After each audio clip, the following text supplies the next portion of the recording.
Merry Christmas সকলকে। এই বছরও আমি মামুনিদের সাথে চলে গেছিলাম 25 ডিসেম্বর চার্চে।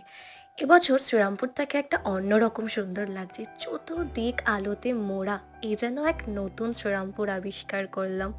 কি যে ভালো লাগছিল, এত লোকের ভিড় সমাগম। সেদিন ভীষণ ঠান্ডা ছিল, কিন্তু এত লোকের ভিড়ে প্রচুর গরম লাগছিল। চার্চটাকে তো অপূর্ব সুন্দরভাবে সাজিয়েছে, চোখ তো একদমই ফেরানো যাচ্ছিল না। আর ভেতরে ক্যামেরা অ্যালাউ না থাকায় চুপি চুপি লুকিয়ে একটু ভিডিও করে নিয়েছিলাম। ধরা পড়াতে বলেছিলাম একটাই ছবি তুলবো, সেও খুব ভালো মানুষ হিসেবে একটা ছবি আমাদের তুলতে দিয়ে দিয়েছিল। আরো ভিড় হয়েছিল ইমন চক্রবর্তী আসার জন্য। তার গান এবং তাকে দুটোই অল্প অল্প দেখতে পেরেছিলাম। প্রচন্ড ভিড় থাকায় আমি খুব একটা ঢুকতে চাইনি। তারপর শ্রীরামপুরের আরো একটা চার্চে গেছিলাম, যেখানে খুব সুন্দর সাজায়, নাচ হয়, গান হয়। ওখানে কিছুক্ষণ থাকার পর বাড়ি চলে আসলাম।